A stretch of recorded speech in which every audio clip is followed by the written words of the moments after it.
नमस्कार दोस्तों, मैं अतुल और ये है सैमसंग गैलेक्सी M51 और ये है M31s। दोस्तों आज आपको मैं बताऊंगा कि आप किस तरह से सैमसंग नोट्स का जो फुल वन यूआई वर्जन है अपने सैमसंग गैलेक्सी M सीरीज के किसी भी फोन में इंस्टॉल करके यूज कर सकते हो। तो यहाँ पे अब आप सैमसंग नोट्स का जो फुल वर्जन है जो आपको ए सीरीज में नोट सीरीज में देखने मिलता है, वही सैमसंग नोट्स का आप वर्जन अपने सैमसंग गैलेक्सी M सीरीज में यूज कर सकते हो। जैसे आप यहाँ पे देख सकते हो, ये है M51 और ये है M31s। बात करेंगे M31s की, तो ये है ओल्ड वर्जन जो आपको देखने मिलता है आपके M सीरीज के फोन में। तो सैमसंग नोट्स में इस तरह से ये होता है ओल्ड वर्जन, ठीक है। लेकिन अगर यहाँ पे आप देखोगे M51 में, तो यहाँ पे मैंने न्यू वर्जन डाउनलोड किया है M51 में। आप यहाँ पे डिफरेंस नोटिस कर सकते हो।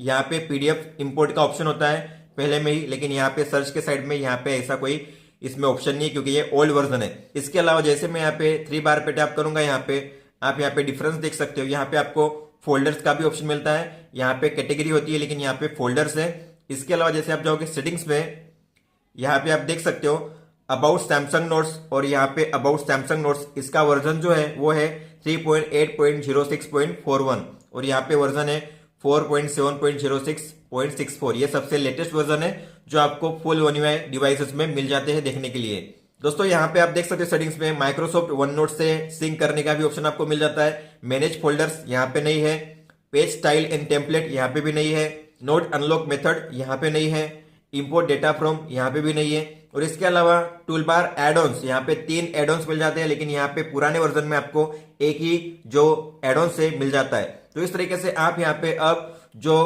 पूरा फुल वर्जन है सैमसंग नोट्स का वो आप यहाँ पे अपने M सीरीज के फोन में डाउनलोड कर सकते हो। जैसे आप यहाँ पे देख सकते हो, अगर मैं कोई भी नोट क्रिएट करता हूँ तो यहाँ पे अटैच के आइकन पे जब टैप करता हूँ तो यहाँ पे केवल 3 ही ऑप्शन होते हैं, image, voice recording, audio file. लेकिन यहाँ पे फुल वर्जन में आप देख सकते हो image, PDF, drawing, voice recording, audio file, text box, इतने सारे ऑप्शन आपको यहाँ पे मिल जाते हैं। इसके अलावा आपको यहाँ पे बीच में रीडिंग मोड का भी ऑप्शन मिलता है और ये काम करता है ऑटो सेव पे, और इसे हमें मैन्युअली सेव करना पड़ता है। लेकिन जो फुल वर्जन है सैमसंग नोट्स का, इसमें आपको ऑटो सेव का ऑप्शन मिलता है, मतलब आपको मैन्युअली सेव करना नहीं पड़ता। जैसे आप बैक करते हो आपकी नोट अपने आप सेव हो जाती है। और इसके अलावा यहाँ पे आप देख सकते हो टेक्स्ट के लिए अलग अलग साइज है, लेकिन यहाँ पे आपके वर्जन में जो पुराना वर्जन है उसमें केवल डिफॉल्ट लार्ज, वेरी लार्ज, इस तरह से जो फोन की साइज है वो आपको देखने मिलती है। लेकिन यहाँ पे आप देख सकते हो 8 से लेकर 64 तक आप जो फोन की साइज है उसे चेंज कर सकते हो।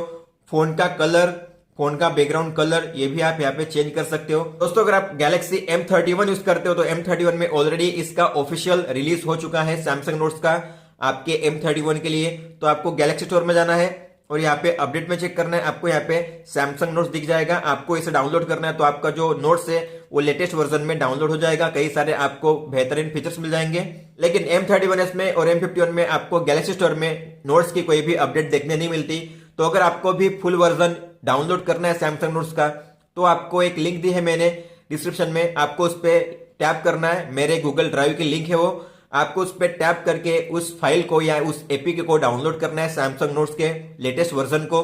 तो दोस्तों मान लो आपने सैमसंग नोट्स का फुल वर्जन एपीके डाउनलोड कर लिया है, तो आपको जाना है माय फाइल्स में, डाउनलोड फोल्डर में जाना है आपको, और यहाँ पे आपको मिल जाएगा सैमसंग नोट्स। आप यहाँ पे देख सकते हो सैमसंग नोट्स लिखा हुआ है, आपको इसे यहाँ पे अपडेट करना है। तो आपका जो पुराना वर्जन होगा वो यहाँ पे लेटेस्ट वर्जन के साथ अपडेट हो जाएगा। तो इंस्टॉल होने के बाद आपको यहाँ पे करना है ओपन, और यहाँ पे जो आपको फुल वर्जन दिखाई दे रहा है सैमसंग नोट्स का, यही वर्जन आपको अब M31s में भी दिख जाएगा। आपको करना है ओपन, और आप यहाँ पे देख सकते हो introducing the new Samsung notes app. यहाँ पे आप अलग अलग पेज रख सकते हो, इंडिविजुअल आप यहाँ पे देख सकते हो। फिर यहाँ पे टॉप ऑफ द टेक्स्ट आप किसी भी पीडीएफ को इंपोर्ट करके अंडरलाइन, इस तरीके से आप यहाँ पे देख सकते हो, हाईलाइटिंग कर सकते हो, पीडीएफ को इंपोर्ट कर सकते हो, वॉइस रिकॉर्डिंग कर सकते हो टाइपिंग करने के दौरान। तो दोस्तों ये है नया वर्जन जिसमें आपके नोट्स आपको दिखाई देंगे, ठीक है। लेकिन जहां पे डॉट दिखाई दे रहा है डेट के सामने, आप जैसे उस पर टैप करोगे आपको यहाँ पे पूछा जाता है कि आपको Samsung notes add on install करना पड़ेगा, तब जाके आप इसे ओपन कर सकते हो। तो आपको कुछ भी डाउनलोड नहीं करना है, आपको यहाँ पे 3 बार पे टैप करना है और यहाँ पे आपको करना है ऑल फॉर्मेट नोट्स, इस पे टैप करना है और आपको यहाँ पे करना है convert all to new format. अब ये न्यू फॉर्मेट में कन्वर्ट हो चुके हैं। अब आप सभी नोट्स को ओपन कर सकते हो बिना किसी परेशानी के। आप यहाँ पे देख सकते हो, आपने यहाँ पे नोट ओपन कर लिए। तो इस तरीके से आप अब यहाँ पे सैमसंग नोट्स का लेटेस्ट वर्जन जो आपको फुल वन यूआई डिवाइसेस में मिल जाता है, आप अपने फोन में यूज कर सकते हो। तो दोस्तों, जो भी हिडन फीचर्स और अमेजिंग फीचर्स आपको देखने मिलते हैं सैमसंग नोट्स के इस लेटेस्ट वर्जन में, उसके ऊपर मैं ऑलरेडी एक वीडियो बना रहा हूं। तो आप बने रहिए चैनल पे, वीडियो जल्दी अपलोड होगी। तब तक आप यूज करते रहिए लेटेस्ट वर्जन को। तो दोस्तों, ये था इस वीडियो में। अगर आपका कोई भी सवाल हो तो आप हमें पूछ सकते हो। आप मुझे इंस्टाग्राम पे या फिर ईमेल पे मैसेज कर सकते हो। इस वीडियो को देखने के लिए धन्यवाद दोस्तों।